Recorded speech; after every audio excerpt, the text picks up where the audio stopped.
The bundle of damp, foul-smelling fabric hit my chest before falling to the floor, while the laughter of three young women flooded my own living room. I'm Martha. We cannot ignore I'm this 68 any years longer. old, We and my must hands bear the act calluses now. of someone who raised these We walls cannot brick ignore by this brick. any longer. The document We that holds must the fate of this act property now. rests in a safe whose We cannot combination ignore only this I any know. longer. And We today, must act the clock now. started ticking. The We physical cannot ignore impact of the this any clothes longer. against my body We must didn't act hurt as much now. as the silence that We followed. cannot ignore A this thick any longer. silence We that settled must into the act stale air of the now. room. I looked at the We garments cannot ignore scattered this across any the rug. longer. I had We must vacuumed myself act that now. very morning. There was a cheap silk blouse stained with makeup at the collar, tight sweatpants that still held the acrid stench of dried sweat, and a pair of socks that had rolled until they brushed the toe of my orthopedic shoes. The cloying, cheap perfume radiating from Brittany, my daughter-in-law, mixed with the stench of dirty laundry, creating a suffocating atmosphere that seemed to perfectly sum up what my life had become. Over the last 2 years, I didn't raise my voice. I didn't let my shoulders drop. Behind me, the muffled sound of the television coming from the end of the hallway reminded me that in this house, I was completely alone in my trench. That television was turned on by Arthur. My husband, Arthur, is 72, and he has perfected the art of cowardice with a mastery that sometimes, in my darkest moments, I almost admire. We've been married for 45 years. In our youth, he worked at a lumber yard, and I made my living as an upholsterer. My fingers still carry the scars from the curved needles used to stretch heavy leather over hardwood frames. From stapling rough fabrics until my joints screamed in agony. With the money from those restored sofas, from those dining chairs brought back to life, we bought this plot of land. I mixed the cement myself on weekends. I painted every single window frame. Arthur helped, of course, but his spirit was always fragile, terrified of conflict, prone to bowing his head at the slightest sign of a storm. Now, with old age, that fragility has hardened into a shell of indifference. When Brittany raises her voice, when the slamming doors from my son Jason make the window panes rattle, Arthur simply reaches up to turn off his hearing aid, cranks up the volume on the football games, and vanishes into his own mind. He has decided that peace is bought by surrendering territory, ignoring the fact that invaders are never satisfied with just one corner. The invasion didn't start with shouting or dirty laundry thrown in my face. It started with tears and broken promises, the way the worst family tragedies usually begin. Jason, my only son, had tried to open a business importing cell phone parts. He took out loans he couldn't pay. He trusted partners who abandoned him at the first sign of bankruptcy. And at 40 years old, he found himself staring into a financial abyss with a wife who wasn't about to give up her lifestyle. I remember the night they showed up at my door. It was pouring rain, one of those November storms that turn the streets into rivers of mud. Jason had red eyes, slumped shoulders, the living image of defeat. Brittany was right beside him, gripping a designer's suitcase that clashed absurdly with the misery of the moment. She was crying too, or at least faking it with a conviction that at the time actually moved me. "It'll just be for a few months, Mum," Jason begged as we sat at the kitchen table while I poured them hot coffee. "Until I get a steady job and we can rent a small place. I swear we won't be a burden." I looked at my son, the little boy whose school streams I had sewn, whose scraped knees I had bandaged, and I felt that ancient pull in my gut that dooms mothers to sacrifice their peace for the survival of their blood. I said yes. Arthur nodded silently from his chair, already surrendering his territory. I gave them the guest room, the largest one after the master suite. The one with the big window facing the rose garden I had planted 3 decades ago. I made space for them in my closets, cleared out 3 shelves in the fridge and handed them a set of keys. That was my first tactical error. I thought I was opening the doors to a temporary shelter when in reality I was handing over the keys to my own prison. The first few months, they kept up the facade of gratitude. Brittany would get up early, make breakfast, sweep the patio, and call me Miss Martha with a sweetness that was practically sickening. Jason landed a job as a route supervisor for a logistics company, a decent gig that covered the basic bills, but human beings can't fake their true nature for long. Brittany's courtesy had an expiration date, and it expired the exact moment she realised Arthur wouldn't enforce a single rule, and that I, in my desperation to keep the family peace, would rather bite my tongue than start a war under my own roof. The metamorphosis was gradual, calculated, almost unnoticeable at first. First, their contributions to the household expenses vanished. The money they were supposedly going to hand over at the end of the month to help with the water and power was suddenly never mentioned. When one day, after getting an electric bill that was double the usual amount, I asked Jason about it, Brittany cut in before my son could even get a word out. "We're saving for our own place, Martha," she told me, dropping the title for the first time. "We thought the whole point was for us to get independent quickly. If we pay you rent, we'll never be able to leave. Besides, this house is already paid off. It's not like it costs you extra to have us here." The logic was perverse, twisted, but Jason looked at her with pure devotion and nodded, asking me for patience with his eyes. I shoved the bill into my apron pocket and paid it out of my pension. I stayed quiet. I watched, and I started taking mental notes of every move on the chessboard. Then came the hostile takeover of the physical spaces. My potted ferns and African violets were banished to the backyard because, according to Brittany, they gave her allergies and made the house look like an old lady lived there. In their place appeared cheap, shiny plastic ornaments, fashion magazines scattered across the tables, shoes dumped in the hallway. The kitchen, my sanctuary for 40 years, became a minefield. Brittany stopped cooking and started ordering takeout almost every single night. Greasy pizza boxes, half-eaten cartons of Asian food, sticky glasses, it was all left on the counter for me to clean up the next morning. If I didn't, the ants would take over the place. Jason would leave for work before the sun was fully up, blind and deaf to the disaster his wife left in her wake. When I tried to talk to him alone, pouring him coffee from a thermos one early morning, he cut me off with an impatience that hurt worse than any insult. "Mom, please. Brittany is depressed about the situation. Don't pressure her.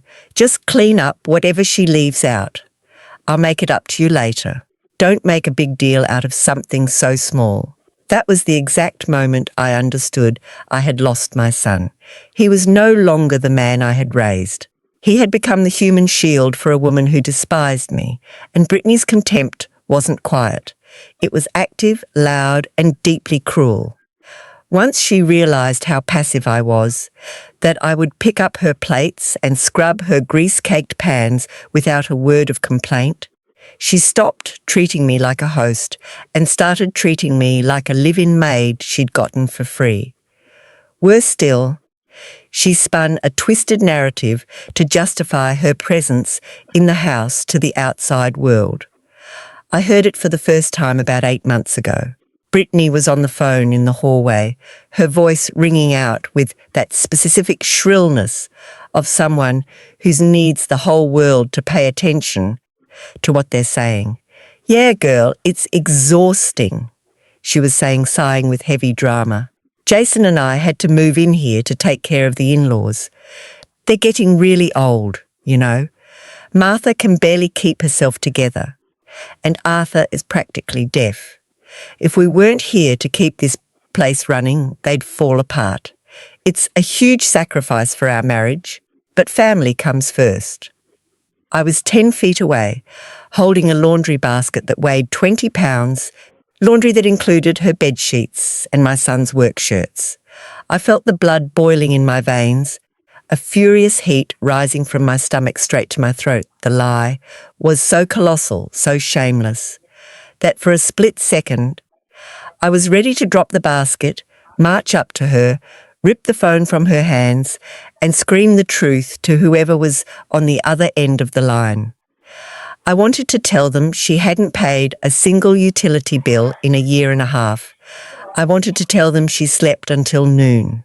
I wanted to tell them this house was kept standing by my daily labour, the sweat of my brow, and my pension checks. But I stopped myself. My personality has always been that of a woman who thinks before she acts, who knows that wars aren't won with impulsive screaming in a hallway. As an upholsterer, I learned that if you cut the fabric in a fit of frustration, you ruin the whole piece of furniture. You have to measure twice, take a deep breath, and cut only when you are absolutely sure the line is perfect. I tightened my grip on the plastic rim of the laundry basket. I turned around in silence and carried the clothes to the bedrooms. That day, something soft and maternal died inside me, and in its place, a sentinel made of ice was born. That strategic coldness was what allowed me to endure the months that followed. I watched as Brittany invited her friends over more frequently, turning my living room into her private social club.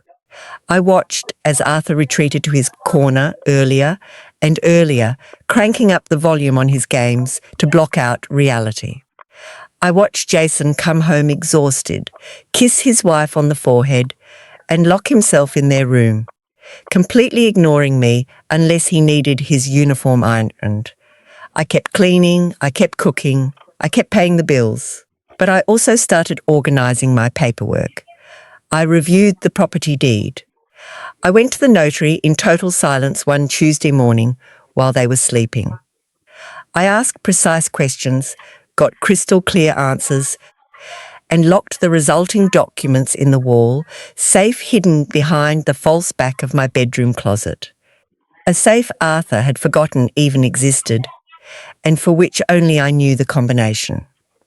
I was prepping the battlefield, waiting for the exact moment Brittany's insolence would cross the point of no return. That moment arrived today, a Thursday afternoon that started with a palpable tension in the air.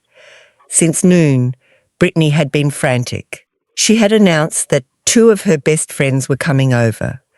Women she knew from her days of supposed wealth, women who wore designer labels and drove brand new SUVs. Brittany wanted to impress them. She wanted to keep the charade alive, to prove she was the lady of the manor, the self-sacrificing benefactor managing a massive estate. At 1 p.m, she found me in the kitchen making a lentil stew. She stomped in, brow furrowed, arms crossed. "Martha, I need you to turn that off," she ordered, pointing at the pot. "That poor people food smell is going to soak right into the drapes." I ordered sushi platters and imported cheese boards. "My friends get here at 4. I want you to deep clean the living room, dust all the furniture, and make sure the guest bathroom is spotless. And please, when they get here, don't hover around. I don't want you making them uncomfortable. You can stay in your room or go out to the patio with Arthur." I looked at her. I just looked at her. There wasn't an ounce of respect in her eyes, just the cold demand of someone who believes they hold absolute power over an inferior. In another era, any woman of my generation would have raised a hand or unleashed an insult that would have rattled the drywall. But not me, I nodded slowly. I turned off the burner under the lentils. I grabbed the dusting rag and headed to the living room. I cleaned. I polished the oak wood until it shined, the same wood I had sanded myself 20 years ago. I vacuumed the rug. I scrubbed the guest bathroom until the tiles reflected my own tired but expressionless face. Arthur watched me from his recliner. He noticed the tension in my jaw, and without saying a single word, he got up, grabbed his little portable radio, and walked out the back door into the garden, fleeing the impending confrontation, just like always. At 4:15, the doorbell rang. I heard Brittany's heels clicking frantically down the hardwood hallway. She opened the door, and a chorus of high-pitched voices and exaggerated gasps invaded the foyer. It was two women, heavily loaded with gaudy jewellery and perfumes that assaulted the senses. From the kitchen, where I had obediently taken refuge, I listened to the dynamic unfold. Brittany led them into the living room, offering them white wine and arranging the platters of food that I had been forced to take, from the delivery driver and plate onto my best ceramic, serving dishes. The conversation was frivolous, empty, peppered with shrill laughter. They talked about vacations they could no longer afford, handbags they wished they could buy, the lives of other people they looked down upon, and inevitably the topic turned to me. "Oh, Brittany, honestly, this house is massive," one of the voices said, dripping with fake awe. "Doesn't it take a ton of work to keep it up? With how old your in-laws are getting, you must be exhausted." "You have no idea, girl," Brittany replied, sighing with that theatricality that was already suffocating me. "It is literally a full-time job. I have to be constantly chasing the old lady around so she doesn't ruin things. She's losing her mind, you know. She forgets to clean. She cooks stuff that smells awful. But whatever, Jason asked me to be patient. We give them a roof over their heads and feed them. The absolute least they can do is stay out of the way. We give them a roof." That phrase hung in the kitchen air, heavy as an anvil. We give them a roof in the house my calluses built. In the house whose deed is exclusively in my name, because Arthur insisted on putting it in my name 3 decades ago to protect me if he ever passed away. In the house where I pay the electric, the water, the gas, and even the Wi-Fi connection Brittany uses to upload photos of her fake life to the internet. I waited a few minutes. I let them drink more wine, let them relax in their bubble of superiority. Then I picked up an empty serving tray and walked toward the living room. My initial intention was just to clear the dirty glasses, maintain my facade of submission just a little longer, and mentally document the humiliation to fuel my resolve. I entered the living rooms in silence. The 3 women were sitting on the main sofa, the exact sofa I had upholstered in dark green velvet that cost me months of savings. Seeing me, Brittany's friends went quiet, looking me up and down with a mix of pity and disdain. Brittany tensed up. She didn't like her maid interrupting her stage play. Her eyes narrowed. She wanted to assert her authority. She wanted to make it crystal clear, right in front of her audience, who the real queen of the castle was. She stood up sharply, marched down the hallway where she had intentionally left a hamper full of her dirty laundry from the last 3 days, and returned to the living room. She stood right in front of me, barely 3 feet away. Her friends watched the scene with wide eyes, anticipating the show. Brittany reached into the hamper and yanked out a wad of clothes. Without warning, without the slightest shred of human decency, she threw the bundle directly at my chest. The impact of the damp, foul-smelling fabric made me take a half-step back. The clothes hit the floor with a dull thud. "Wash these right now," Brittany said, raising her voice to ensure every syllable echoed off the living room walls. Her tone was sharp, derogatory, loaded with gratuitous cruelty. "I need that blouse for tomorrow. And scrub the sweatpants hard. That's why we give you a free roof in this house. So you're at least good for something. Don't think we're just keeping you around as a decoration." The silence that followed was absolute. The TV in the background kept murmuring, but in the living room time seemed to stop, One of the friends let out a nervous little giggle and brought her wine glass to her lips, looking away. The other just stared right at me, waiting to see if the fragile old woman was going to cry, beg, or have a nervous breakdown. I didn't do any of those three things. I kept my eyes locked on Brittany's face. I saw the arrogance in her tilted chin, the defiance in her dark eyes, the desperate need for validation hiding right behind her cruelty. She wanted me to react. She wanted me to scream at her so she could tell her friends, "Look, I told you, she's crazy, she's unbearable." If I had exploded, I would have handed her the exact ammunition she needed to justify her behaviour to my son and to the world. But I am a strategist. I have survived poverty, back-breaking labour, a husband absent in spirit, and the disappointment of a weak son. A spoiled little girl playing house wasn't going to break me with a pile of dirty laundry. I didn't say a single word. My face betrayed absolutely zero emotion. Slowly, with the deliberate pacing of my 68 years, I bent my knees. The pop of my joints was the only sound in the room. I extended my rough hands and picked up the stained silk blouse, the sweatpants reeking of sweat, and the socks. I pressed them against my apron. I stood back up, keeping my spine straight, never breaking eye contact with Brittany. Her haughty smile faltered for a fraction of a second when she met my absolute silence, the total lack of submission in my eyes. There was no defeat in my gaze, there was a death sentence. I turned around. I walked past her friends, who pulled their legs back as if they were terrified my presence might infect them with some disease. I walked down the hardwood hallway. Behind me, I heard Brittany's exaggerated sigh. "Oh my God, you really have to teach them who's actually in charge," she said, her voice regaining its swagger now that I was walking away. It's literally like dealing with toddlers. Anyway, pour some more wine, girls. The laughter erupted again, filling my house with an echo of mockery that embedded itself in the drywall. I walked to the end of the hall, crossed the kitchen, and stepped into the laundry room. The cold tile floor under my feet helped centre my thoughts. I flicked on the fluorescent light. I looked at the white washing machine I had bought with my own savings 3 years ago.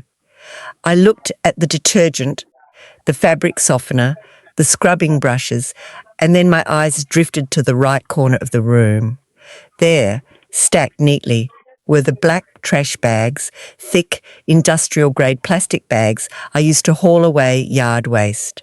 The clock had started ticking. The indignity had reached its absolute limit, and the debt had just been quantified.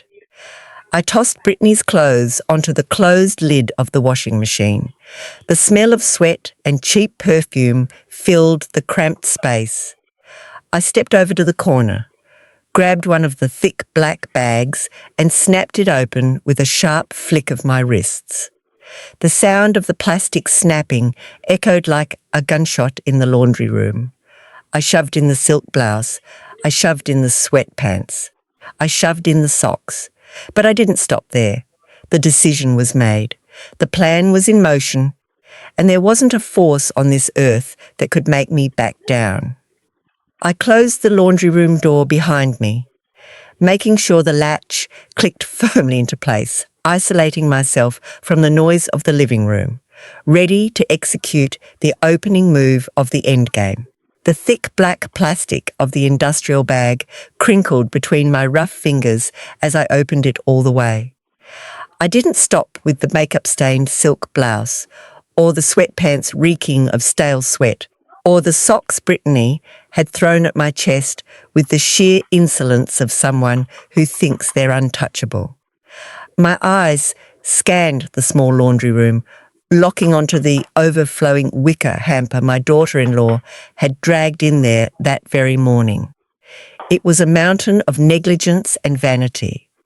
There were designer jeans with rhinestones on the pockets, tight dresses that smelled like cigarette smoke and nightclubs, lace underwear she always demanded, I hand wash with neutral soap, and fine knit sweaters she'd leave discarded in every corner of my house.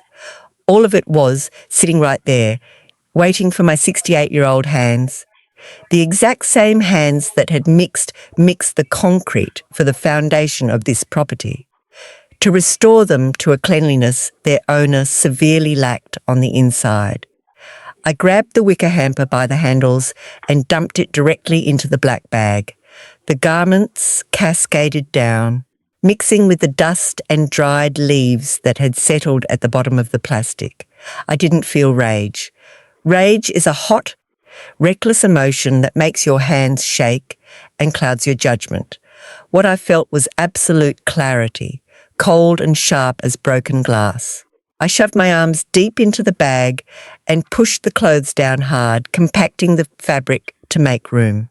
I grabbed a second bag from the shelf and repeated the process with the coats and jackets hanging carelessly on the rack by the back door, clothes Brittany hoarded there, claiming the closets in the guest room were just too small for her wardrobe. I tied the ends of both bags into tight knots, squeezing the plastic until my knuckles turned white. They were heavy. They weighed almost as much as 2 years of silent humiliations, of unpaid utility bills, of dirty dishes abandoned on my counter, and of blatant disrespect in front of guests. But my back, used to hauling rolls of leather and solid wood frames for decades in the upholstery shop, did not break. I dragged the first bag across the tile floor to the side door that opened out to the paved alleyway, and then I went back for the second. The wall clock in the kitchen read 4:35 p.m. In my neighbourhood, the city garbage truck runs an ironclad schedule on Thursdays. It rolls by at exactly 4:40, announcing its arrival with the guttural roar of its diesel engine and the high-pitched squeal of its air brakes. I kicked the side door open. The afternoon sun hit my face, illuminating the dust motes floating in the air. In the distance, just 2 blocks away, I heard the unmistakable sound of the truck turning the corner. I dragged the bags out to the concrete curb I had levelled myself 20 years ago. I stood by the edge of the street, smoothing my apron over my stomach, and waited. The massive white and green vehicle hissed to a halt right in front of my house. Hanging off the back, gripping the metal rail with the familiarity of a lifetime, was Frank. Frank is a sun-leathered man with broad shoulders and an easy smile, who has been riding these streets for 15 years. He knows every neighbour, knows who recycles, who sneaks construction rubble into their trash, and who offers him an ice-cold glass of water in the dead of summer. I always had a pitcher of lemonade waiting for him in July, and sweet bread in December. Loyalties in working-class neighbourhoods aren't signed on paper. They are built through everyday respect. Frank hopped down to the curb, wiping the sweat from his forehead with his forearm. Seeing me standing next to 2 massive bundles, raised a thick eyebrow. "Good afternoon, Miss Martha," he greeted me, stepping toward the bags. "Wow, looks like you decided to do some deep cleaning today. Emptying out the attic? These bags weigh like they've got rocks in them." "Good afternoon, Frank," I replied, my voice sounding just as steady and monotonous as the truck's engine. "It's not the attic, just accumulated trash. Things that aren't good for anything anymore, taking up space and attracting pests. I needed them out of my house once and for all." Frank nodded, without asking another question. That's the virtue of people who work hard for a living. They understand that sometimes there's weight a person just needs to throw away without having to explain it. He grabbed the first bag by the knot, bent his knees and hurled it into the steeled jaws of the truck's hopper with a grunt of effort. Then he did the exact same thing with the second. The silk blouse, the exclusive jeans, the lace underwear. Everything landed on a mattress of organic waste, soggy cardboard, and rotting food scraps from the entire neighbourhood. "Hit it, kid," Frank yelled to the driver, slapping the side of the truck with an open palm. I stood right there, completely still on the curb, and watched. The hydraulic mechanism roared to life with a deafening hum. The massive steel blade descended without mercy, trapping the black bags. The thick plastic held for a fraction of a second before exploding under the colossal pressure. Through the torn opening, I watched the shining silk of that blouse Brittany needed for tomorrow irreversibly mix with coffee grounds and rotting fruit peels.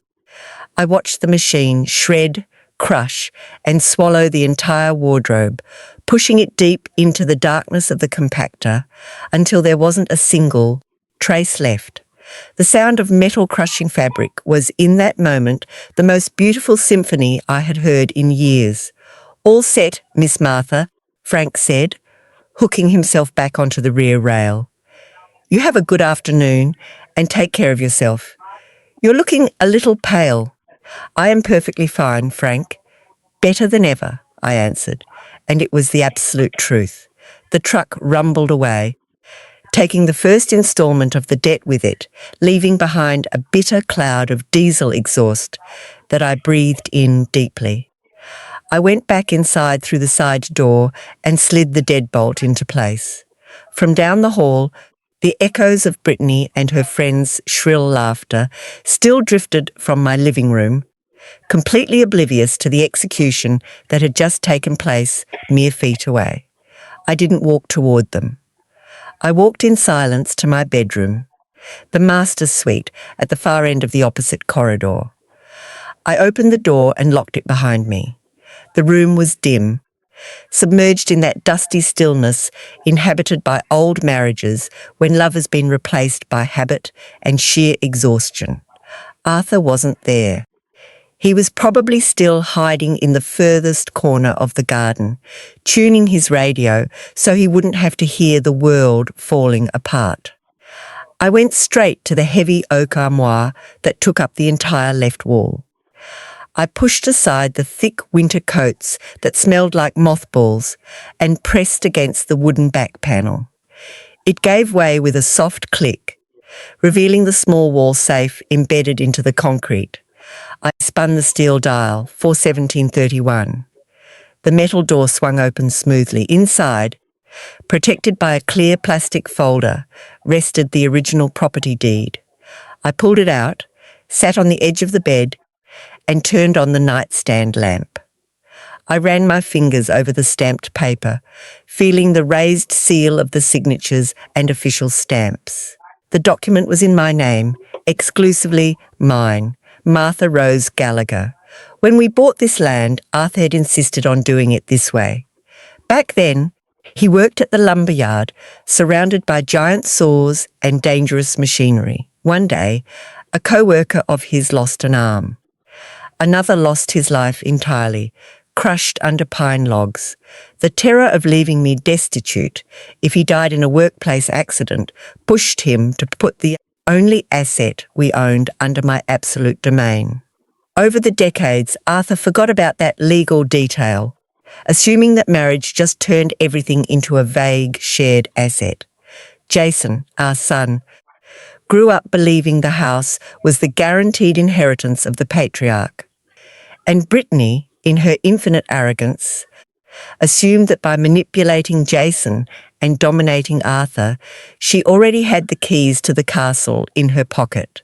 Not one of the three remembered that, in the eyes of the state, this dirt, these bricks, and this roof belonged solely to me. I tucked the deed into my black leather purse, right next to my ID and the water and electric bills paid out of my pension. I took off my orthopedic house shoes. I slipped on a pair of sensible walking shoes. I fixed my grey hair in the vanity mirror and stepped out of the bedroom. I walked down the hall, stepping carefully so the floorboards wouldn't creak. I passed the living room without looking inside. I only heard the clinking of wine glasses and my daughter-in-law's voice saying, "The poor thing just can't coordinate anymore, girls." I gave her a blouse to wash, and she probably fell asleep in the kitchen. I walked out the front door, pulling it shut in absolute silence.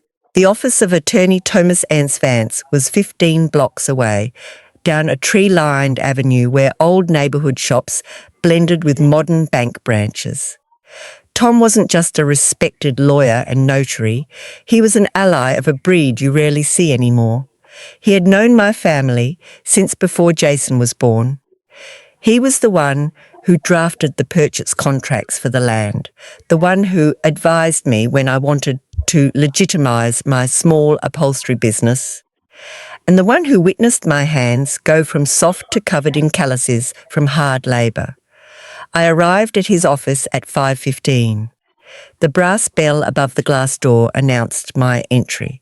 The smell of old paper, fresh coffee and floor wax wrapped around me instantly, giving me a sense of order and legality that my own house had lost. Tom was sitting behind his mahogany desk, adjusting his thick-rimmed glasses as he read through a file. When he looked up and recognised me, a genuine smile lit up his deeply lined face. But the smile vanished quickly when he noticed the rigidity of my jaw and the way I was clutching my purse against my chest. "Martha," he said, standing up immediately. "What a surprise. Come in, please. Have a seat. Is something wrong? Is Arthur okay?" I opened my purse, pulled out the clear plastic folder and slid it across the polished surface of the desk. "Arthur is alive, Tom. Whether he's okay is another story, but he's breathing," I answered, my tone stripped of any emotional garnish. "I'm here because I need to pull the trigger on what we briefly discussed the last time I came in for a consultation. I need the official document, Tom, today. I explained it to you then. Because your son and his wife don't pay rent, have no lease agreement, and don't contribute to structural expenses, the law considers them tenants at will under your tolerance. As the sole registered owner, you have the absolute right to revoke that tolerance and demand they vacate the property. I want it in writing with seals and signatures that their permission to live on my property is revoked. I want the document to establish a strict, non-negotiable 30-day legal deadline for them to pack up, remove their belongings and hand over the keys. And I want it explicitly clear that if they don't, we will proceed with law enforcement." He was a man of the law, but he also understood the weight of human pain. "Martha, listen to me carefully," he warned in a soft voice, leaning toward me. "I will draft whatever you ask. My duty and my loyalty lie with you.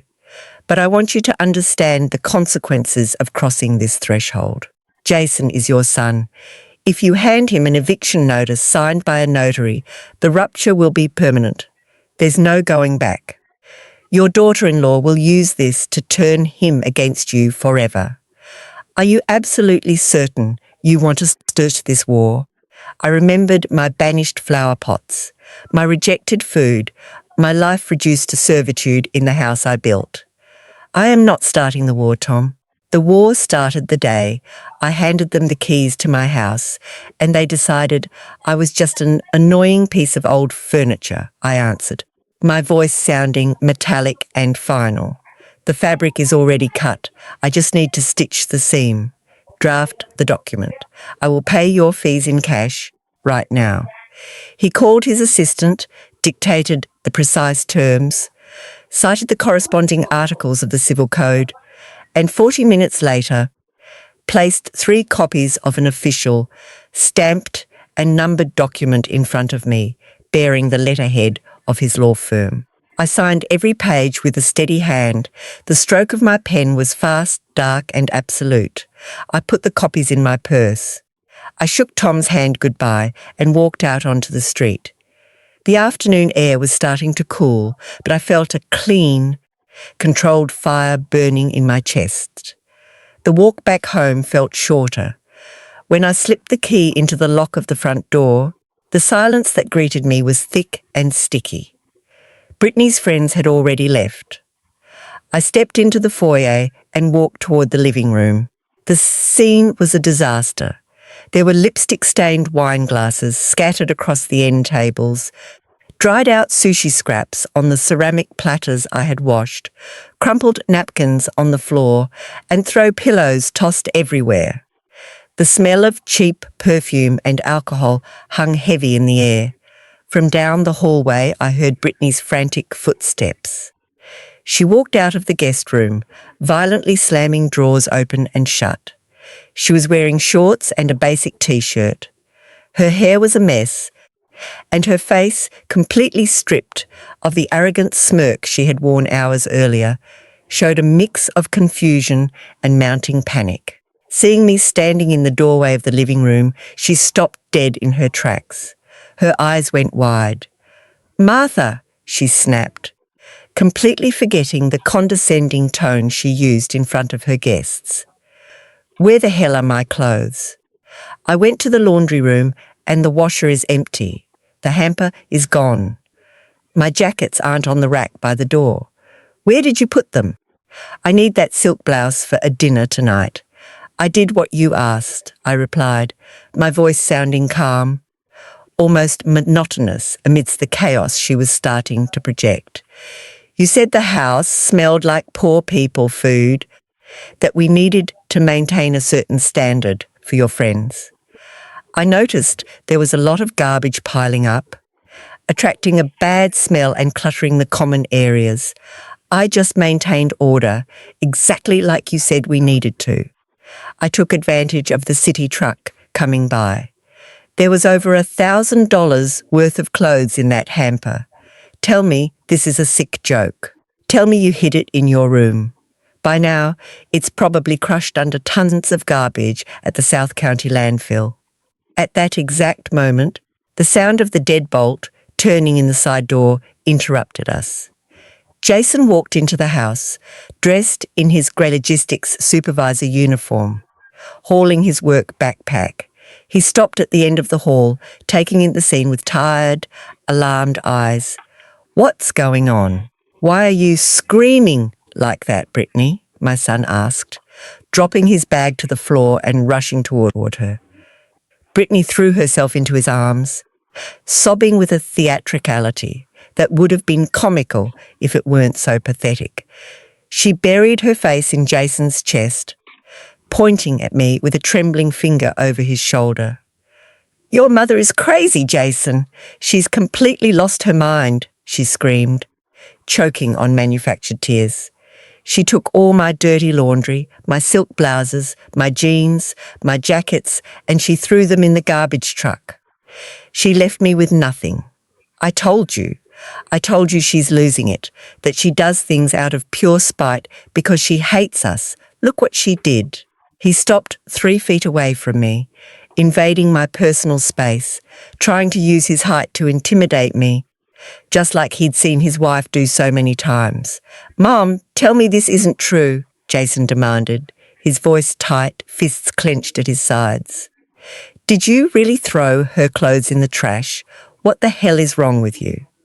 Brittany gave them to you to wash. We keep you company, we take care of you, and you pull this garbage?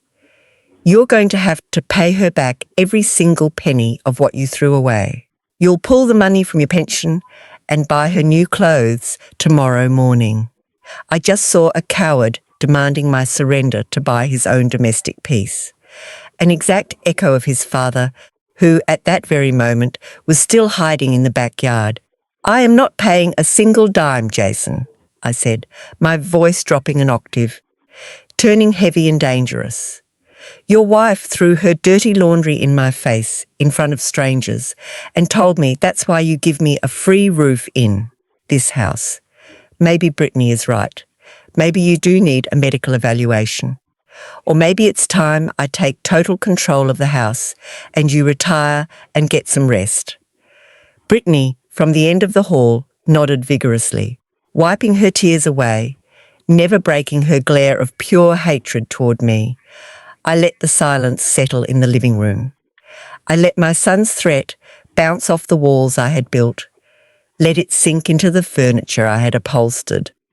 I slowly raised my right hand and rested it on the black leather of my purse, feeling the stiffness of the legal folder inside. My fingers brushed the edge of the flap. Jason expected an apology, the weeping of a terrified old woman, a plea for forgiveness so she wouldn't be sent to a nursing home or banished to a dark corner under his new regime. I gave him none of that. I offered a faint smile, an imperceptible curve at the corner of my lips that never reached my eyes. Clear rules, I repeated, savouring my son's words, feeling the weight of the document that was about to change the course of history. You're absolutely right, Jason. We need very clear rules about who provides a roof for who. I pressed the purse against my body, knowing the chessboard had just been entirely flipped, and I took a step forward. I walked past him without brushing against him. My left shoulder was barely inches from Jason's puffed-up chest, but I didn't back down an inch, nor did I speed up my pace.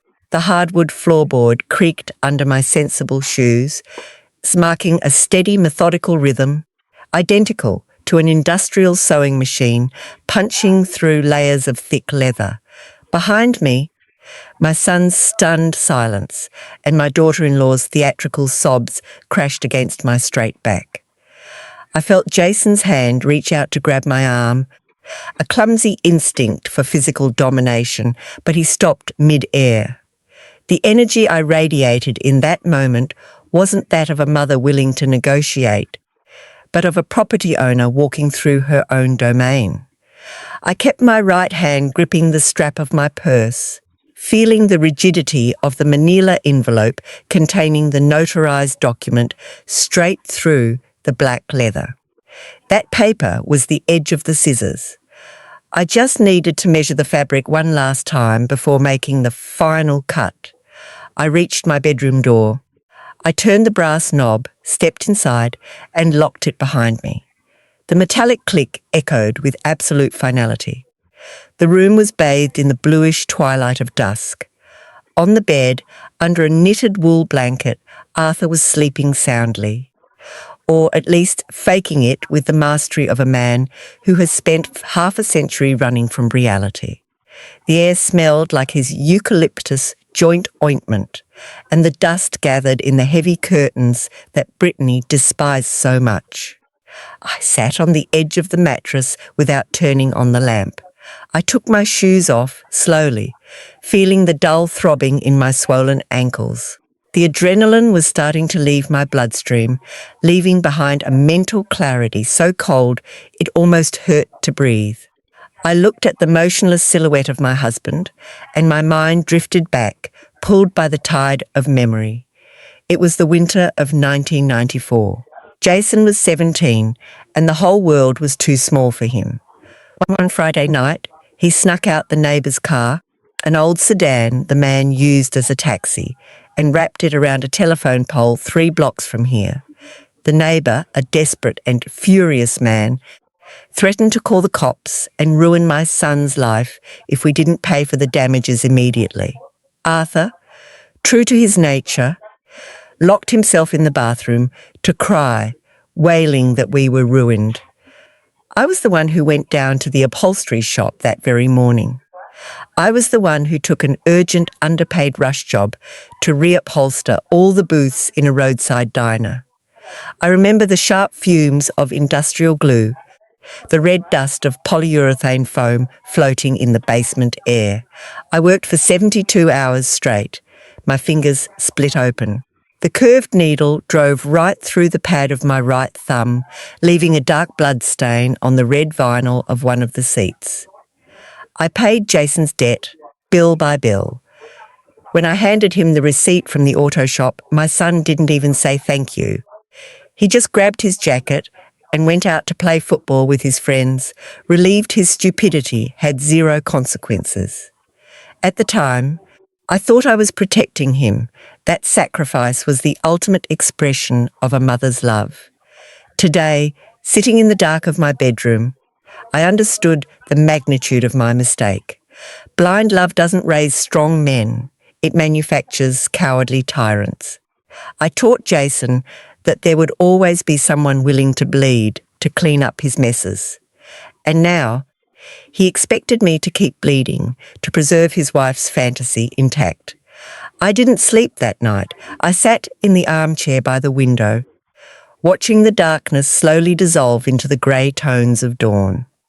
At 7 a.m, I heard noises in the kitchen, hurried footsteps, the clinking of coffee mugs, tense whispers. Jason hadn't gone to work. I put on my clean apron, combed my grey hair back into a tight bun at the nape of my neck, grabbed my purse with the document inside, and stepped out into the hallway. When I walked into the kitchen, the scene that greeted me confirmed my suspicions that Jason had decided to make good on his threat from the night before. Sitting at the head of my oak table, holding a steaming mug of tea, was a woman in her 50s, dressed in a flawless tailored suit and wire-rimmed glasses. On the table in front of her sat a leather briefcase and an open notepad. Jason was standing by the fridge, arms crossed and scowling, while Brittany sat next to the stranger, rubbing her eyes with a tissue in a pathetic attempt to fake crying. "Mom," Jason said the second I crossed the threshold, his voice dripping with a fake sympathy that made my stomach turn. "I'm so glad you're up. This is Dr. Elaine Hayes. She's a geriatric psychiatrist. I asked her to come see you because of the incident with the clothes yesterday." She was looking at me with empty eyes, like she didn't even recognise me. Living like this is torture. We're terrified that one day she'll leave the gas on or hurt Arthur. With a diagnosis of senile dementia, he could initiate a legal conservatorship process, declare me incompetent to manage my own assets, and consequently assume absolute control over the house. It was a coup d'etat executed through sheer cowardice, weaponizing medicine. I walked over to the coffee maker, grabbed my white ceramic mug, and poured myself some black coffee.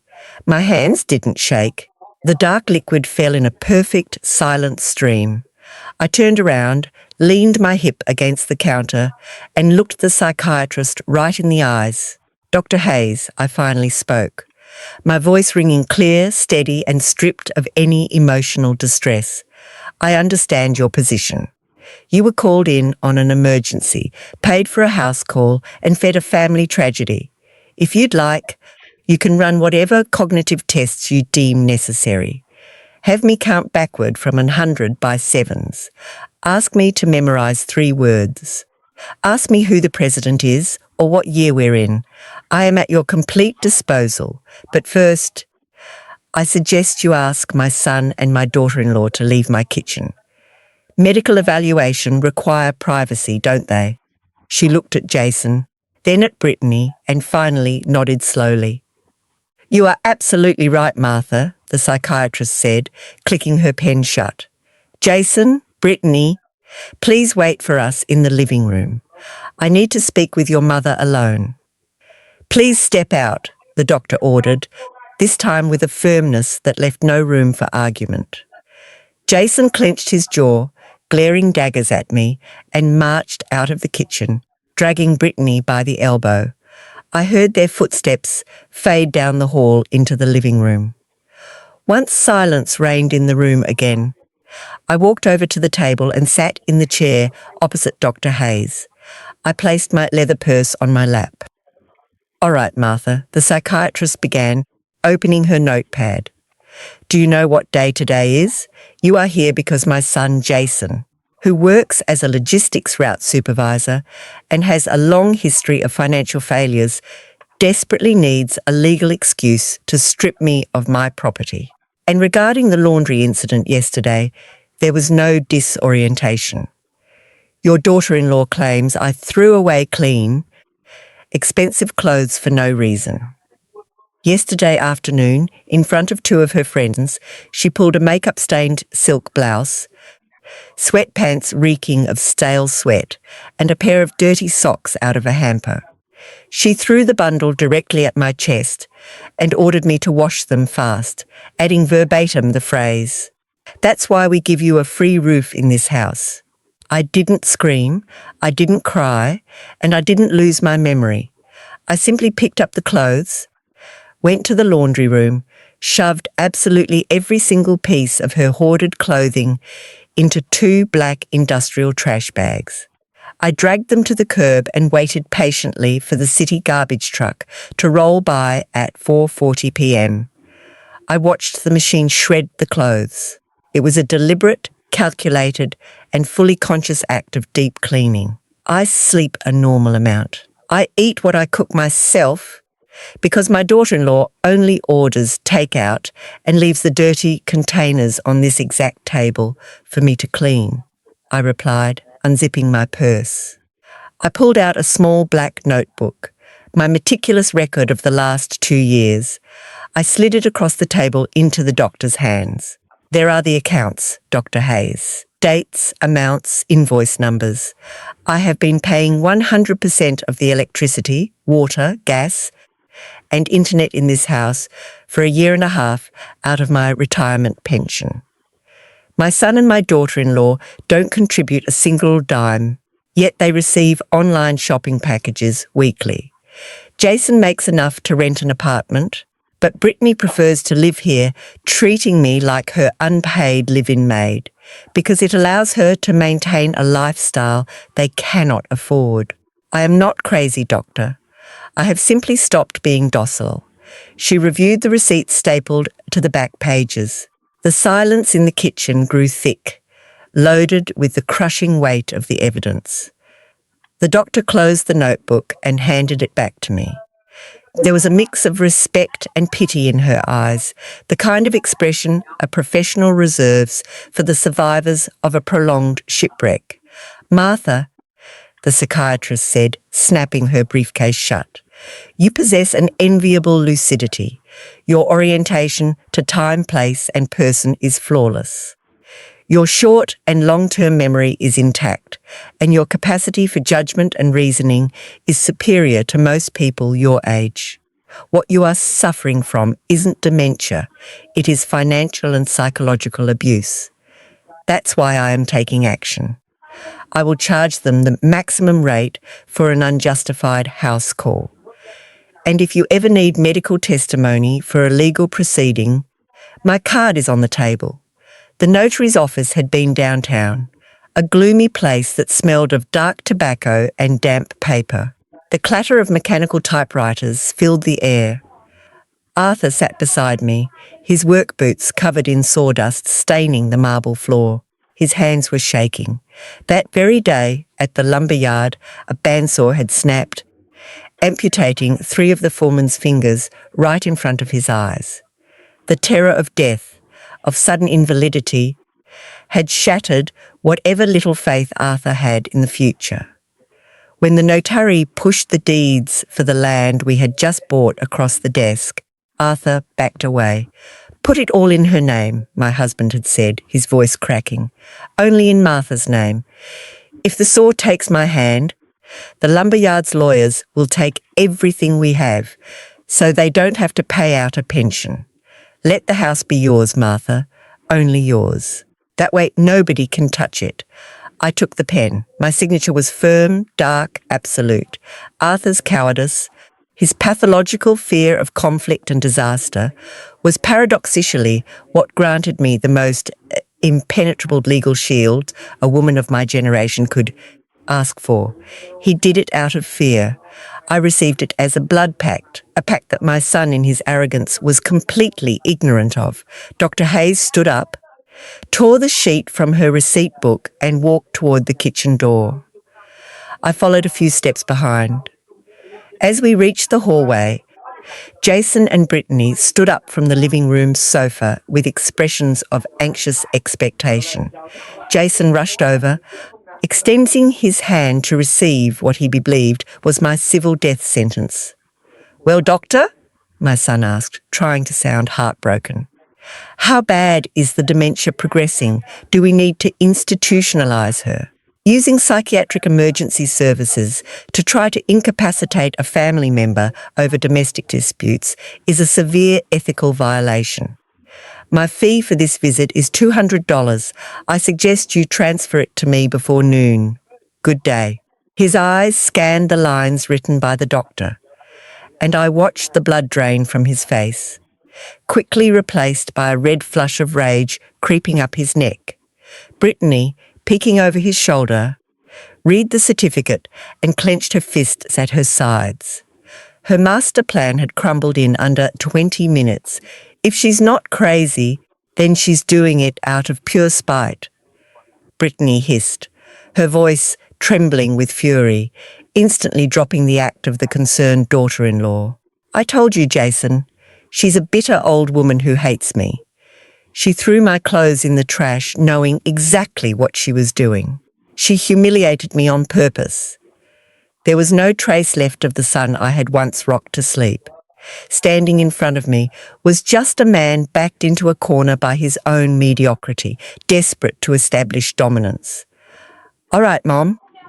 If you want to play lucid and wage war in this house, we're going to play by my rules," Jason decreed, pointing his index finger just inches from my nose. "As of right now, things change.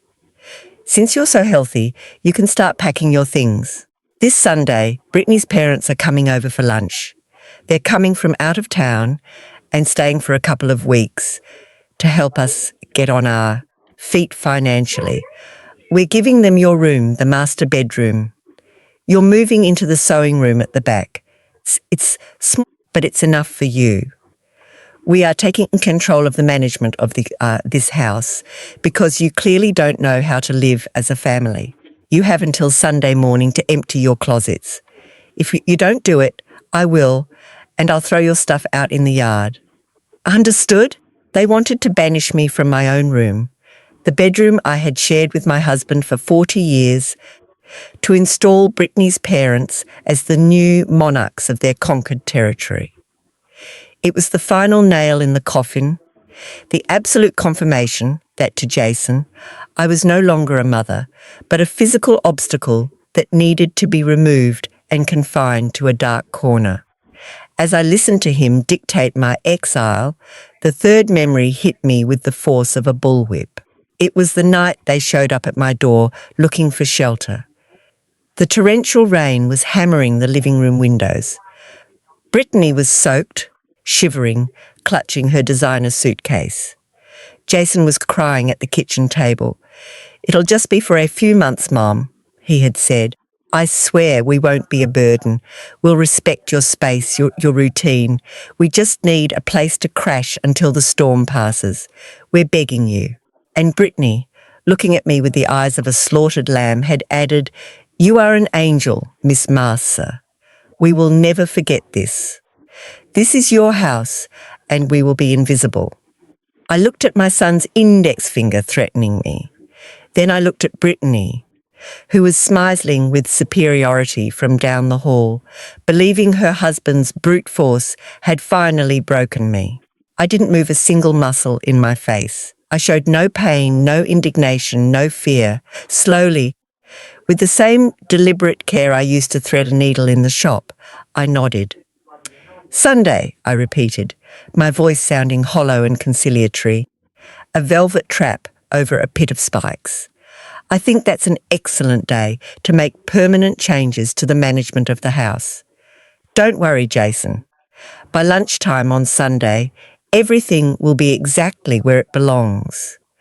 I polished the hardwood floors until they reflected the sunlight like mirrors. I washed the living room curtains. I vacuumed every corner. I waxed the dining room table. Jason and Brittany watched me from the periphery, smirking smugly, assuming my cleaning frenzy was my acceptance of my new role as the permanent servant for their extended family. Arthur, sensing the electric tension in the air, spent the entire weekend locked in the tool shed, fleeing the impending cataclysm. Sunday morning, I woke up at dawn. I prepared the largest, most expensive rack of ribs I could buy at the neighbourhood butcher. I chopped garlic, onions and peppers, creating a marinade that filled the house with a thick, festive aroma. I made fresh salads, baked homemade bread, and brought out my best porcelain dinnerware, the set I only used for Christmas. I set the dining room table with a white linen tablecloth, aligning the silver cutlery with millimetre precision. In the centre of the table, right next to the main platter of steaming meat, I placed a small, empty wicker bread basket. At 12:30 p.m, I went to my bedroom. I opened my leather purse. I pulled out the manila envelope containing the 3 original copies of the notarised eviction notice, signed, stamped, and dated by attorney Thomas Vance, stipulating the strict non-negotiable 30-day legal deadline for Jason and Brittany to vacate my property due to the revocation of their tenancy at will. The paper felt heavy, loaded with the weight of 40 years of sweat and scars. I folded the envelope in half and tucked it into the deep front pocket of my white apron, pressing it against my stomach. The front doorbell rang at 1 p.m. on the dot. I heard Brittany's high-pitched squeals of excitement echoing down the hall, the sound of the deadbolt sliding open, and the booming voices of her parents flooding the foyer. "Oh, what a gorgeous house, honey," exclaimed the raspy voice of Brittany's mother. "Jason told me you guys are finally taking full control of all this. It's about time you got the space you deserve." I took a deep breath, savouring the smell of roasted meat and treason, and walked slowly toward the dining room, ready to serve them the main course. The aroma of roasted meat, crispy garlic, and rosemary flooded the room, instantly mixing with the cloying, sickly sweet perfume Brittany's mother had dragged in with her. The scene unfolding around my oak table, the same table I had bought second-hand and restored, sanding the wood until my fingerprints practically disappeared, was the graphic representation of a completed invasion. Robert, my daughter-in-law's father, had planted himself at the head of the table, the chair Arthur had occupied for 40 years. He was a hulking man with a flushed face and a booming voice, wearing a gold watch that was far too flashy on his left wrist. To his right sat Connie, his wife, a woman who shared Brittany's desperate need to project a status she didn't possess, dripping in heavy costume jewellery, her hair rigid with hairspray. Jason and Brittany occupied the side seats, smiling with the smugness of 2 monarchs presenting their kingdom to a visiting court. Nobody got up to help me with the 10-pound platter. Nobody even made a gesture to move the crystal glasses out of the way to make room. I walked with my back straight, my sensible shoes muffling the sound of my steps against the polished wood, and I set the steaming meat right in the centre of the white linen tablecloth, next to the wicker bread basket I had intentionally left empty.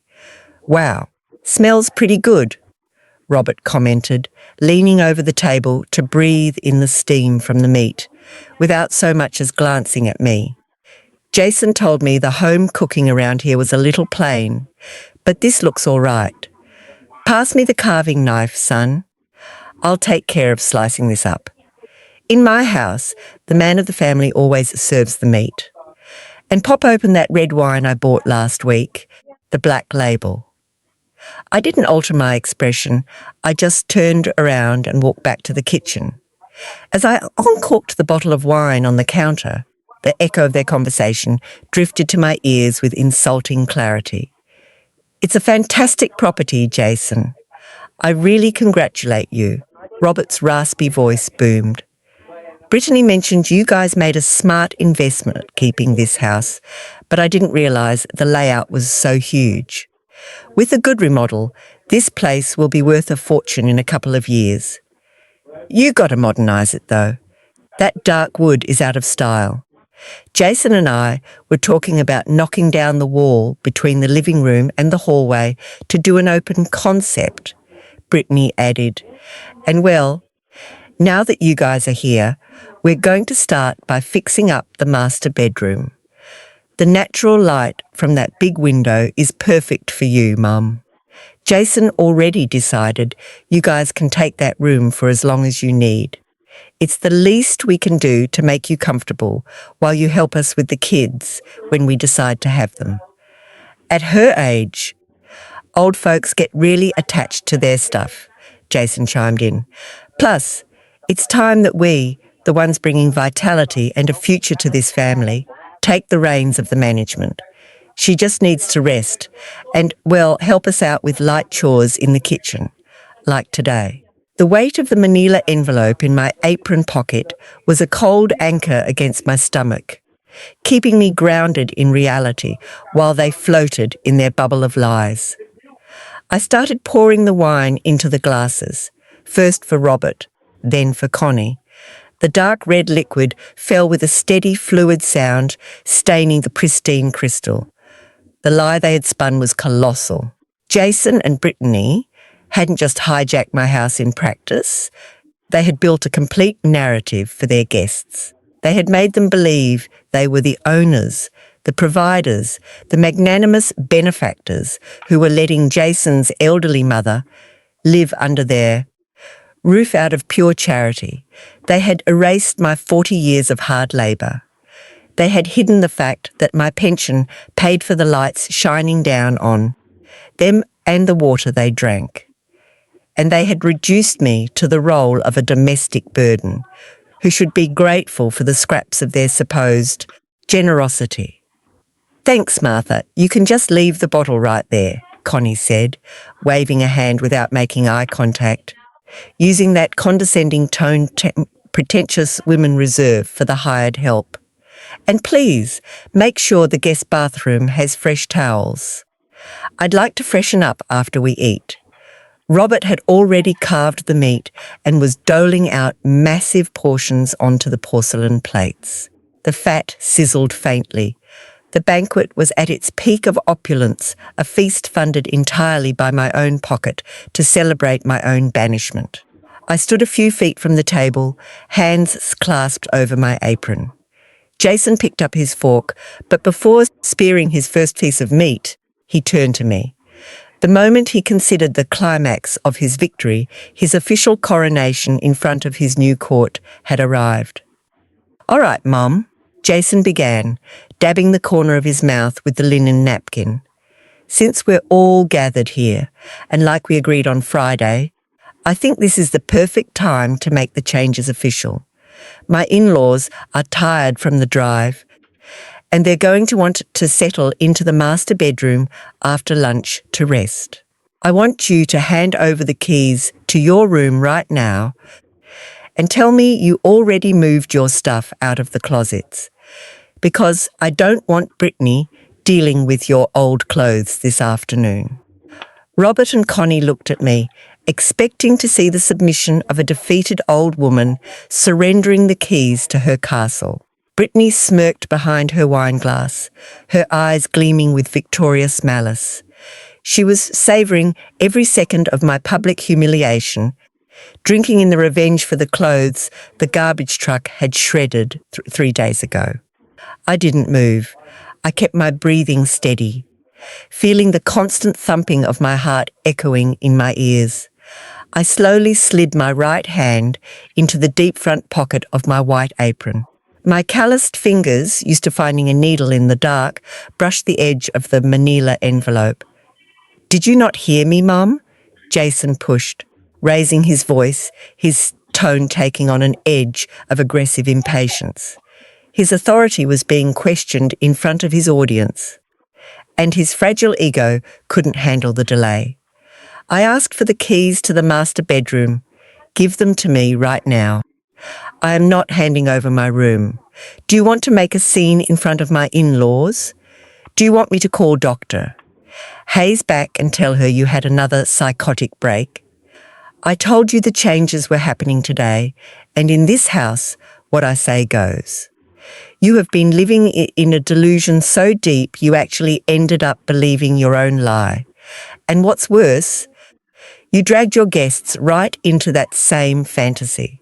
I pulled out the 3 copies of the notarized notice, perfectly stapled, stamped with Attorney Thomas Vance's blue letterhead, with my signature stamped on the final page. I took the first copy and, with a firm flick of my wrist, slid it across the linen tablecloth, stopping it right next to Jason's plate. I took the second and placed it in front of Brittany. The third I kept in my hand. "What is this?" Jason stammered, looking down at the document. "A list of complaints? An inventory?" "Mom, I am not in the mood for your passive-aggressive games." I watched the arrogance drain from his features, instantly replaced by a cadaverous pallor. His pupils dilated. His hands started to shake, making the thick paper rattle with a pathetic, fluttering sound. This is a fake," my son stammered, his voice losing all the artificial gravity he had faked minutes earlier. "This doesn't mean anything. It's some paper printed off the internet." As his eyes scanned down the legal paragraphs, his face morphed from confusion to disbelief and finally into a dark, silent fury. "Can someone explain to me what this means?" Robert demanded, slapping the paper against the table with the back of his hand. His raspy voice echoed off the walls. He looked at Jason, then at Brittany. "It says right here, notice of revocation of tenancy at will. It says Citizen Martha Rose Gallagher is the sole and exclusive owner of this property, and that she grants a non-negotiable 30-day legal deadline for the occupants, Jason Gallagher and Brittany Miller, to vacate the premises." "What is this garbage, Jason? You told me this house was yours. You told me you bought it 3 years ago." Jason whipped around to face me, eyes bulging, baring his teeth in a snarl of aggressive desperation.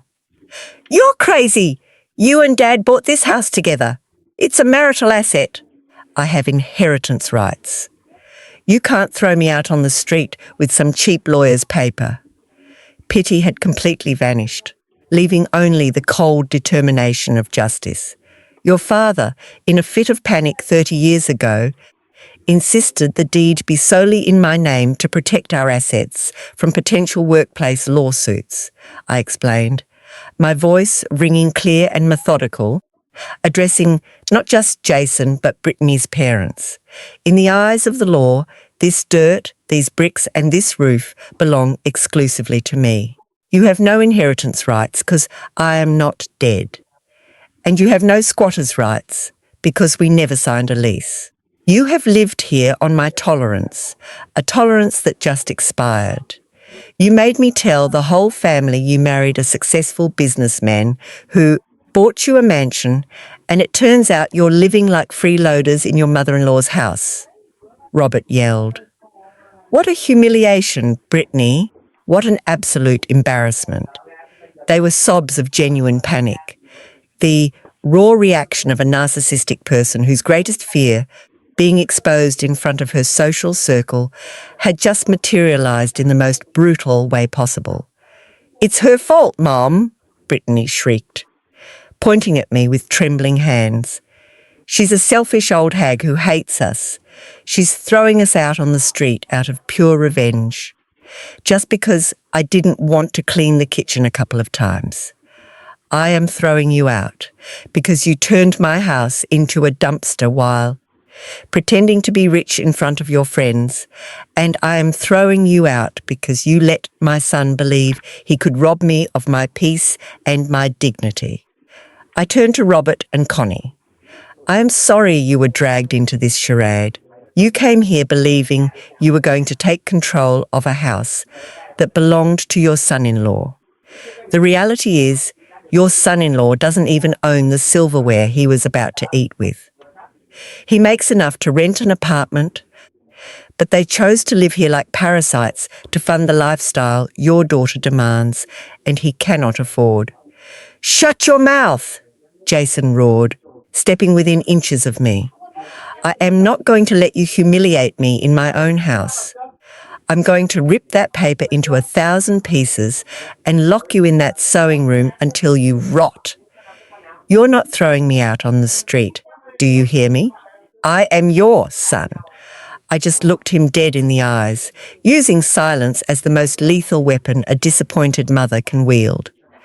I felt the tension in the air, the panic of Connie screaming her son-in-law's name, Brittany's ragged breathing. Jason had his fist clenched, trembling in the air, but the empty, cold, unbreakable stare I shot back at him paralysed him. He knew, in the deepest pit of his cowardice, that if he laid a finger on me, the cops would drag him out in handcuffs before sunset. Slowly, Jason lowered his arm. His shoulders slumped. The fury gave way to the crushing realisation of his own impotence. He didn't have the money for a legal battle. He didn't have the support of his father, who was still hiding in some corner of the yard, and now he didn't have the respect of his in-laws. I folded the third copy of the notice, the one I had kept in my hand, and carefully tucked it into the front pocket of his work uniform shirt, smoothing the fabric over his chest with two sharp, definitive pats. Thursday afternoon in front of your friends, I started, turning my head slowly to lock eyes with Brittany, who shrank into her chair as if my words had physical weight. You threw a stained blouse and stinking sweatpants in my face. You demanded I wash them fast, and you told me, with an arrogance I will not forget as long as I live, that was why you gave me a free roof in this house, so I was at least good for something. Connie covered her face with her hands. I turned my attention back to Jason, who was staring at the paper sticking out of his pocket like it was a death warrant. The irony, Jason, is that she was right about the concept, but she got the recipient wrong, I whispered. My voice loaded with an absolute finality that echoed through the deathly silence of the room. That is why I gave you a free roof for 2 years, so you would at least learn to respect the person feeding you. But since you didn't learn, the roof is gone. If there is a single shoe belonging to you on this property on the 31st day, Mr. Vance will be here with a police cruiser and a court-ordered eviction. And I will personally haul your things out to the curb in black industrial trash bags. The front doorbell rang for a second time, a sharp, prolonged buzz that pierced the tomb-like silence of the dining room like the whistle of a train about to derail. Nobody moved a muscle. Jason remained petrified, staring at the notarized notice poking out of his uniform pocket. Brittany shivered in her chair, her face streaked with the tears of her own exposed lies, while her parents, Robert and Connie, breathed with the heaviness of people who had just discovered the floor beneath them was made of rotting cardboard. The rack of ribs, steaming and perfect in the centre of the table, was starting to get cold. The fat sizzled with less and less vigour. I turned around, turning my back on them with the exact same calm I used when stepping away from a finished piece of furniture, and walked down the hardwood hall toward the foyer. My sensible shoes tapped a steady beat. I opened the front door. On the porch, hiding from the midday sun, stood a young man in a navy blue uniform, holding a rectangular cardboard box stamped with the black and gold logo of one of the most expensive boutiques at the downtown mall. The kid wiped the sweat from his forehead with the back of his free hand and held out a tablet. Good afternoon.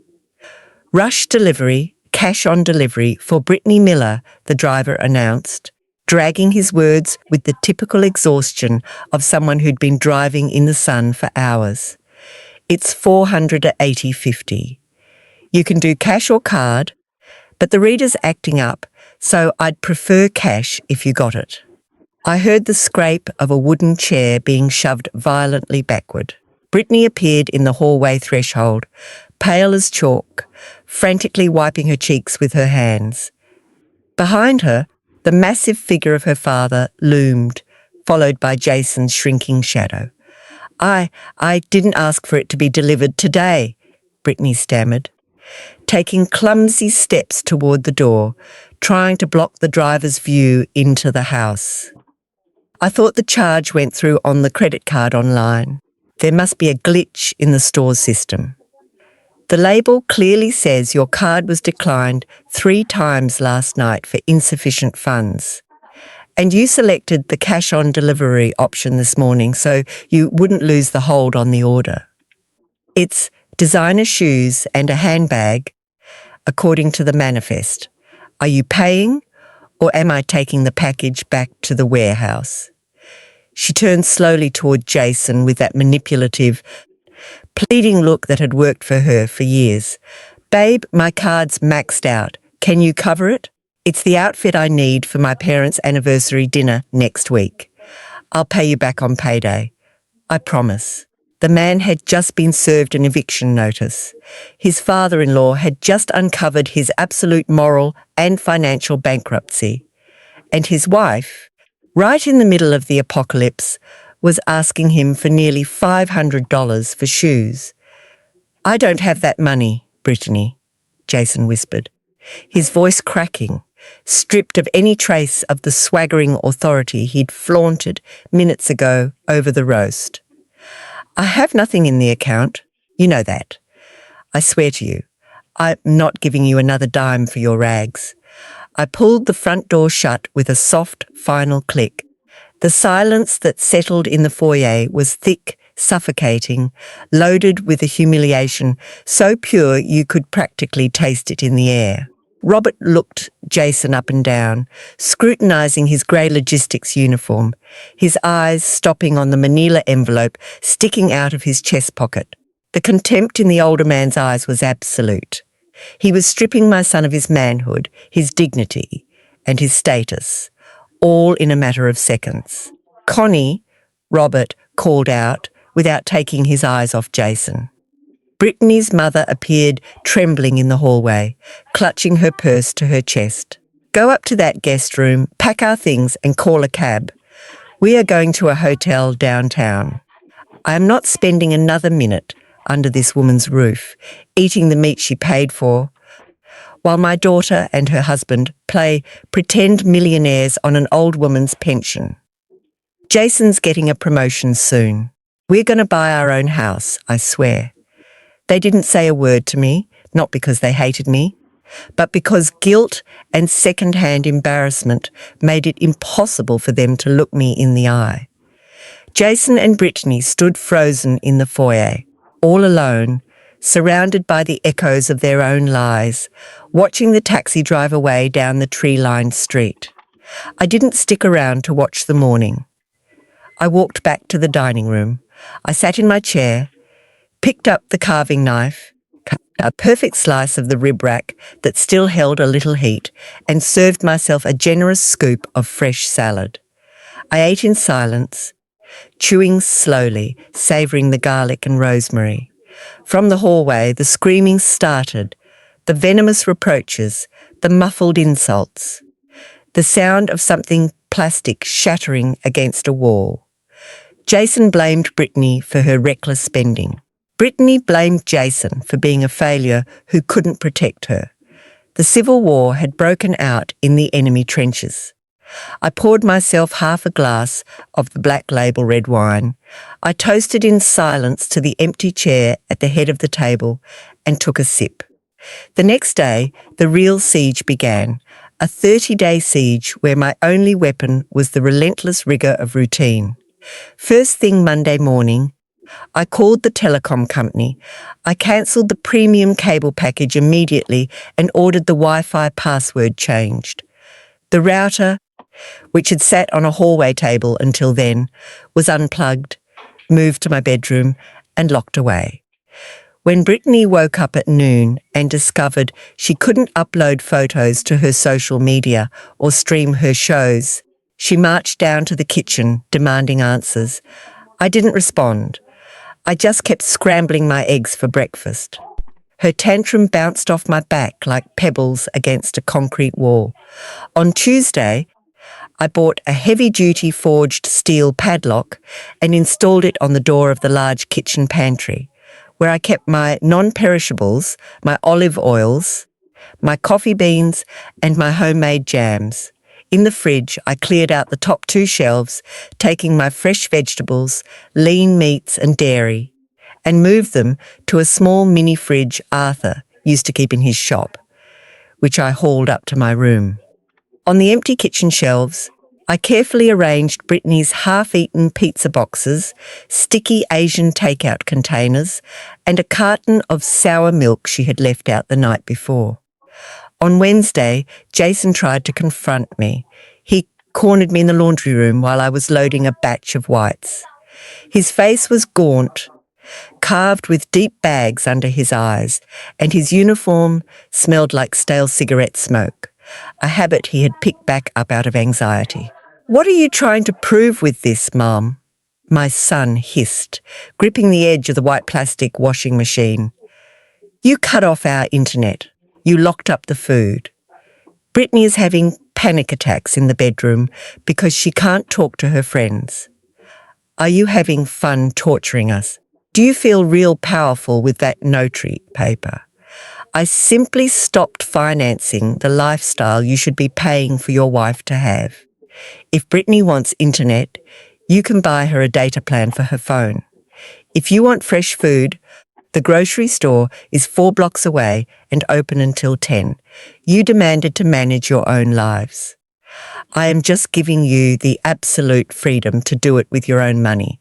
And let me remind you, you have 27 days left." Brittany had to start washing her own clothes by hand in the bathroom sink, terrified to even go near the laundry room for fear her clothes would magically disappear into industrial trash bags again. I saw her one afternoon drying some cheap blouses by hanging them on the doorknobs, her ruined manicured hands shaking with frustration. Her social club friends stopped coming around. The rumour of her humiliation in front of her parents had spread like a wildfire in dry brush. The illusion of the wealthy, self-sacrificing young woman had disintegrated, leaving behind a woman trapped in the misery of her own arrogance. It was during the 2nd week that Arthur, my husband, finally decided to emerge from his shell of cowardice. He had spent the last 14 days hiding in the tool shed at the back of the garden, listening to his football games on his portable radio, eating cold sandwiches I'd leave for him on the back windowsill to keep him from crossing paths with our son. But the tension was unbearable, even for him. One Tuesday night, while I was stitching a tear in a curtain hem at the dining room table, Arthur shuffled over in his worn-out slippers, sat in the chair across from me, turned off his hearing aid, and looked at me with those watery, pleading eyes he always used when he wanted me to clean up the chaos he had allowed. "Martha," Arthur mumbled, scratching his scruffy grey beard. "It's been enough, don't you think? Jason is hurting bad. I hear him crying on the patio in the middle of the night. That girl, Brittany, she's pale as a ghost. They're family, Martha. Blood pulls you in. You can't throw them out on the street like stray dogs. Tell them they can stay. Give them rules if you want, but don't break the family. I don't want to live in a house where my own son hates me." The black cotton thread drew a perfectly straight line under the glow of the lamp. I looked at the man I had shared a bed with for 4.5 decades. The man who had left me alone in every trench, in every financial crisis, in every parenting battle. You gave up on your family the day you put those headphones on, so you wouldn't have to hear your daughter-in-law's insults, Arthur, I told him, my voice devoid of anger, loaded only with a cold, immovable truth. You broke Jason when you taught him that bowing his head and hiding was how to be a man. This house is mine. I built it, I maintain it, and I decide who gets to breathe under this roof. Jason and Brittany are leaving on the 30th. There is no negotiation. There is no magic forgiveness. If their leaving hurts you that much, pack your bags and go with them. I'm giving you the exact same freedom I gave him. But if you decide to stay in my house, you will abide by my rules. And the first rule is that not a single tear is shed in here for the people who tried to destroy us. The remaining days burned down like the tobacco in Jason's cigarettes, fast, toxic, and leaving a trail of ash on the floor. On day 28, they started packing. They didn't hire a professional moving company. Obviously, they didn't have the credit. Jason scrounged up used cardboard boxes from the corner grocery store. The sound of packing tape ripping and sticking echoed down the halls for 48 straight hours. The morning of the 30th dawned cloudy, with a cold breeze signalling the end of autumn. At 9 a.m. sharp, a rusted-out flatbed truck, probably borrowed from one of Jason's co-workers, parked at my curb. I sat in the dark green velvet armchair in the living room, holding a mug of black coffee, and watched the parade of defeat. Jason hauled the heavy boxes, his muscles shaking from the effort, his face drenched in cold sweat. He wouldn't look at me. He walked past the living room with his head down, dragging his feet. Brittany carried the lighter stuff, her nightstand lamps, her shiny plastic decorations I hated so much, her fashion magazines. The poetic irony of the day materialised when I saw her walk out the front door, carrying her remaining clothes. Since they couldn't afford wardrobe boxes, Brittany was carrying her sweaters and dresses, stuffed into massive black plastic bags, industrial trash bags, exactly like the ones I had used to feed the garbage compactor. She walked past me, dragging the plastic across the hardwood floor, her eyes glued to the open door, fleeing my presence as if I were a contagious plague. At 11:30, the guest room was empty. All that was left was the dust gathered behind the furniture they never bothered to clean. Jason stopped in the threshold of the front door. He was filthy, exhausted, and broken. He held the keys to my house in his right hand. He stared at them for a second, tightened his lips, and walked into the living room. He stopped 6 feet from my armchair and dropped the keychain onto the oak coffee table. The metal rang out with a sharp clink. "Here are your damn keys," Jason said, his raspy voice scraping the bottom of his shattered pride. "Are you happy, Mum? Are you proud of what you did? You won. You threw us out on the street. We're moving into a 2-bedroom apartment on the south side of town, right next to a noisy highway, because that's all I could afford for the deposit. You destroyed your own blood over some clothes and a little pride. I wasn't playing a game, Jason, therefore. I didn't win anything," I answered, lowering my mug onto its ceramic saucer. "And I didn't destroy my blood. You destroyed yourself the day you let your wife throw her filth in my face while you clapped for her. That street you're moving to, you paved it yourself with every electric bill you refused to pay. Leave now. And close the door gently. The hinges are freshly oiled." He turned around, walked down the hall, stepped out onto the porch, and pulled the heavy oak door shut. The click of the lock was the most beautiful sound I had heard in 2 years. I got up from the armchair, walked to the front door, and slid the manual deadbolt into place. Then I went to the kitchen, grabbed a bucket, filled it with hot water and pine-scented cleaner, and spent the next 5 hours scrubbing the hardwood floors of the entire house, literally erasing the footprints of their shoes, purifying the air, reclaiming every square inch of my territory. 6 months later, spring had brought the colour back to the rose garden. The house was breathing again. I had thrown out the living room rug that held the scent of Brittany's sickly, sweet perfume, leaving the wood bare and shining. My potted ferns and African violets had made a triumphant return from their backyard exile, reclaiming the sunlit corners of the hallway and the end tables. Arthur was still living here, of course, but he had become a silent Dod's ghost. He spent his days tending the garden, cleaning the roof gutters, speaking in a low voice, and making absolutely sure he didn't make a mess in the kitchen. The balance of power had been restored with the force of a hammer strike. It was a Thursday afternoon, right around 4:40. I was sweeping the sidewalk in front of my house, gathering the dried flowers the wind had blown from the trees. The roar of the city garbage truck's diesel engine announced its arrival from the corner. The massive white and green vehicle hissed to a halt right in front of me with a blast of air brakes. Frank, the broad-shouldered garbage man, hopped down to the street. He had a bright smile and a face beaded with sweat. I handed him a plastic cup of ice-cold lemonade I had made for him.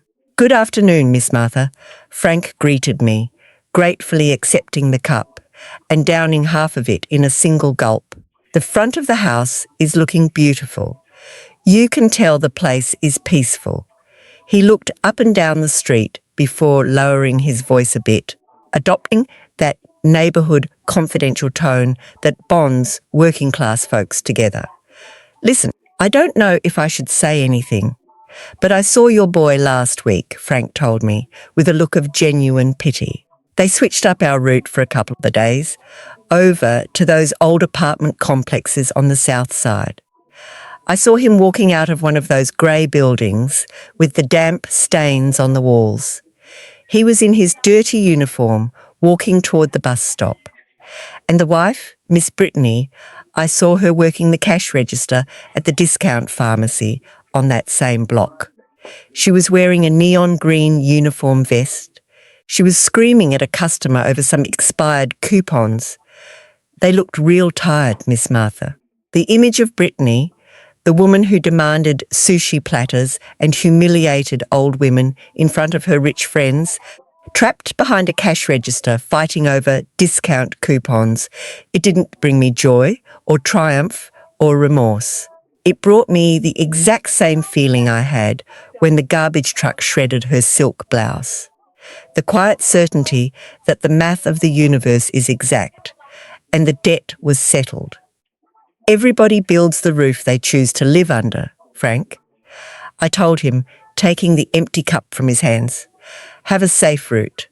In the centre of the room, resting on 2 wooden sawhorses, sat an antique dining chair I had bought at a flea market that very morning. The mahogany wood was scratched, the seat was sagging, and the original fabric was rotting away. It was a disaster. It was perfect. I walked over to my toolbox, pulled out my pliers, my upholstery hammer, and my staple gun. I ran my calloused, deeply scarred fingers over the edge of the damaged wood. I picked up the new fabric, a tough, thick, unbleached canvas, and stretched it tight over the fresh foam. I pressed the nose of the gun against the wood, calculated the perfect angle. I took a deep breath in the absolute silence of my own house, and I pulled the trigger. The metallic crack rang out loud, firm and absolute, driving the staple exactly where I wanted it to be. The profound story of Martha, her silent endurance, and her ultimate act of boundary setting offers a striking mirror to our own lives. At its core, this narrative is not merely a tale of family betrayal or legal triumph, but a deeply humanistic exploration of self-worth, respect, and the necessity of establishing healthy boundaries to live fulfilling life. Before diving into the deep emotional layers of this story, it must be emphasised that this narrative was created purely for educational purposes, serving as an allegorical lesson about human relationships rather than a literal guide to conflict resolution. It forces us to ask ourselves where we draw the line between unconditional love and enabling destructive behaviour, guiding us toward a healthier, more balanced existence. When we analyse Martha's journey, the most immediate lesson we draw is that silence sometimes is not submission. It can be the quiet gathering of strength. For years, Martha bit her tongue to preserve family harmony, a sacrifice many of us make in our daily lives, whether at home or in the workplace. We often swallow insults and bear heavy burdens under the mistaken belief that patience alone will change a toxic dynamic. However, The story vividly illustrates that unearned tolerance never satisfies an entitled mind. It only emboldens them to demand more. To live a better and more meaningful life, we must realize that true peace is not bought by surrendering our psychological territory to those who refuse to value our presence.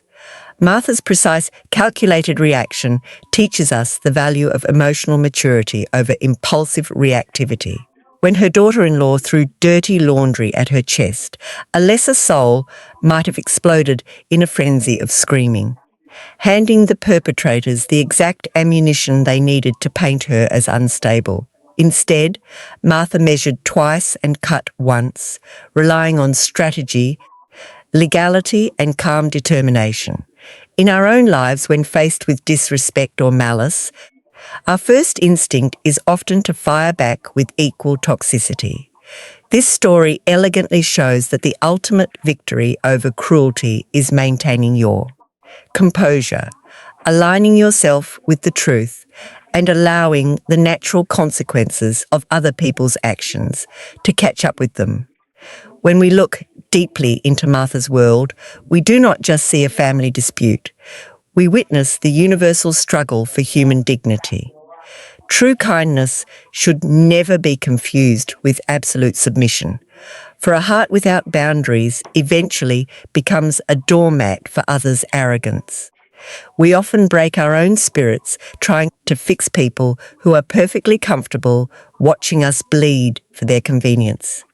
In my view, the most profound tragedy of the human condition is not failing, but losing the capacity to feel gratitude for the hands that built our shelter. Growth requires us to recognise that some relationships are toxic anchors, and cutting them loose is an act of survival, not malice. Love is a beautiful, transformative force, but when it lacks respect, it degrades into a tool for emotional exploitation. We must find the courage to stand tall in our own truth, even when the people we love the most expect us to stay small. Protecting your inner peace is not a selfish act. It is a fundamental responsibility to the life you have fought so hard to build. True strength does not roar or strike out in blind rage, but it speaks in the quiet, unyielding decisions that reshape our destiny. When you allow people to overstep your boundaries repeatedly, you are teaching them how to mistreat you without consequence. Life has a beautiful way of balancing the scales, reminding us that humility will always outlast the fleeting illusions of vanity. We should never feel guilty for reclaiming our space, our time, and our self-worth from those who take them for granted. Generosity is a noble virtue, but it must be met with mutual respect, or else it loses its sacred humanistic value. Every choice we make writes a page of our legacy, and choosing to walk away from cruelty is a profound victory for the soul. Ultimately, a better life begins when we realise that our worth is non-negotiable and that we deserve to live under a roof of genuine respect. Ultimately, the story leaves us with the universal truth that everyone builds the roof they choose to live under. The ungrateful son and his arrogant wife built a roof out of superficial lies, vanity, and financial exploitation, which inevitably collapsed under the weight of reality. Martha, on the other hand, reclaimed the bricks and mortar of her own life, choosing to live in a space purified by self-respect and order. To achieve a better life, we must audit our relationships, honour our sacrifices, and possess the courage to discard what is toxic. Like a master upholsterer restoring a ruined chair, we must be willing to strip away the rotten fabric of our past, stretch the canvas of our resolve tight, and firmly secure our boundaries so we can move forward with absolute clarity and peace. Disclaimer: the commentary, analysis, and reflections provided above are based on personal interpretation and are intended strictly for educational, motivational, and philosophical entertainment purposes. This content does not constitute professional, legal, psychological, or medical advice. The characters and events described in the reference text are entirely fictional, and any resemblance to actual persons or real-life situations is purely coincidental. Listeners and readers are encouraged to seek qualified professional counsel for any specific personal, legal, or family disputes in their own lives.